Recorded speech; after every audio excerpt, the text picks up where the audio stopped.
affect the other services. That is exactly what I am trying to avoid using a microservices approach.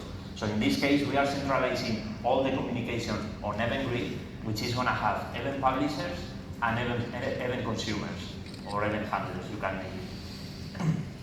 So the idea is to have one service publishing events, and I don't need to care who other services are consuming these events. That's what is giving me this decoupling that I want for my services in this kind of architectures. I'm going to show you later. So we have two different kinds of events in Event Grid. We can use the events coming from first-party services in Azure. So for example, every time I'm dropping a file on a blob storage, this is triggering an event that I'm receiving on Event Grid, and I can subscribe a function to that event to perform any action on this file. But I can also use a custom event that I'm creating. So I can put the data that I want on that event, I can create this event, I can push it to a custom topic in Event Grid, and then I can subscribe to that event that I just created, that it's not on the platform, that I just created, to use it to communicate these services between each other. And for that, we have two different schemas to use. The one that we have in Azure, which is the one that our services are using right now, the Azure schema. But we have also this Cloud Events schema, which is an industry standard in which a lot of different companies have been working on, like AWS, Google, IBM, and obviously Microsoft as well. So that is going to allow us to also create multi-cloud solutions, which is great because most of the companies are already building this kind of solution because you don't want to rely that much on just one provider, just in case. So this service in particular will help me to, for example, process any event coming from S3 in Amazon using an Azure function. I can do that right now using this schema. So as I mentioned, I can use two different kind of events, and let me show you a quick demo on how we can do that. Well, let me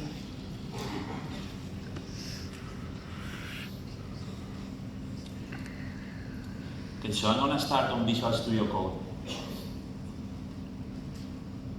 Let me try to close this. Okay, there we go.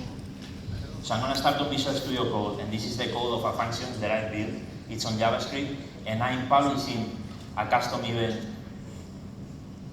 I'm publishing a custom event to one of my custom topics in Event Grid. Okay, so I'm deciding that I'm putting, this is going to be HTTP trigger, so the information that I got from my request is the information that I'm going to push as the data payload on my event, and I'm saying that this is the type of my event, and this is the topic that I'm publishing this event to.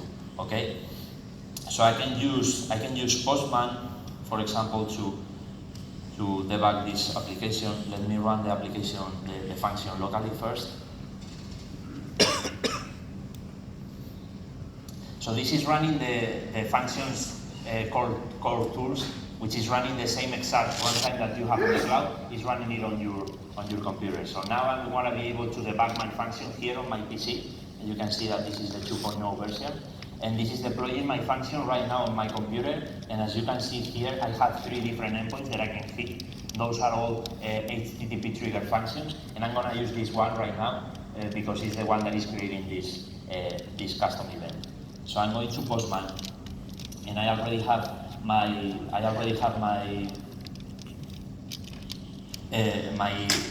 request created here. I'm hitting the local host endpoint because this is running locally. And I'm just putting the order ID, the ID of the item that I'm ordering, and my email. That's all that is on the information. So if I hit send, this is going to send a request to my function running locally, and as you can see, it's able to hit a breakpoint on Visual Studio Code, so I can go through the execution, and I can see what I have, for example, here on the data payload, which is the information that I have on the request. Okay, so this is pushing this event to Event Grid, and then I'm going to have some other services consuming these events. So if I change, I go to the Azure portal, and in this case, I'm going to CosmosDb, and you can see that I have 3 collections, one for reviews, one for orders, and one for products. If I go to the orders one, it should be empty, because I haven't sent any event yet. I haven't sent any order to this topic while listening to it. So I'm going to create a function that is going to be listening to that event that I created, my custom event, and it's going to store this data from the order. It's going to store it on the database. So I'm going to create a new function here. I'm going to use the event grid trigger in this case because I'm subscribing to an event grid event. And now, yeah, I can give it whatever name I want, I can create it. And then I just have to do 3 things. One, I need to hook this function to the event grid topic that I want to subscribe to. 2, I need to set the output binding for CosmosDB so I can drop the information that I want on my database. And 3, I need to put one single line of code to store my data in CosmosDB. So I'm going to start hooking up the function to event grid. I can give it whatever name I need, custom topic. I'm subscribing to an event grid topic. It's on my subscription, it's in the same resource group, and I'm going to use this instance because it's the only one that I have. Okay, so this is connecting my function with the event grid, and let me get the information for the output binding from Visual Studio Code, and I can go here to the files, to the function definition, and you can see that I already have a binding set up for my function, which is the input is the input binding from the event grid event. And now I'm going to set up another one for CosmosDB. This is going to be an output binding because I want to push the data to Cosmos, and I'm going to use the same database, and the only thing that I'm changing is the name of the collection in which I'm going to store the data. So when this is done, I can go back to the code of my function, and the only thing that I need to do is to set up the code to push the content to CosmosDB. So I just need to do context.bindings dot order, and this is going to be the event grid event. I'm going to send the whole event to CosmosDB, and I also have to close the operations that I'm doing. I'm going to save this. Let me review. There's a typo. What I'm missing? Context. Got it. I'm going to be back. I needed to change this.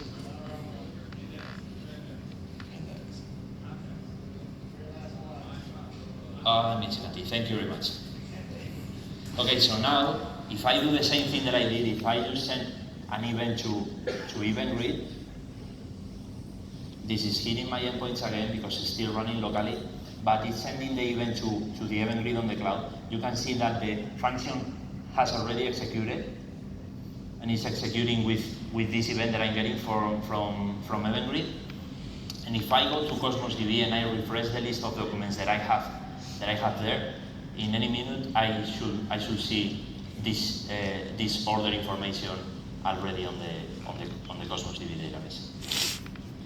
Let's give it some time. It just triggered. It hasn't logged the information yet, so it hasn't finished processing.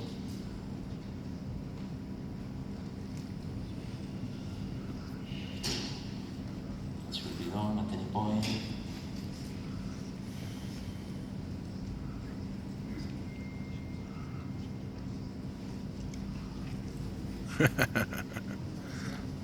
Live demos.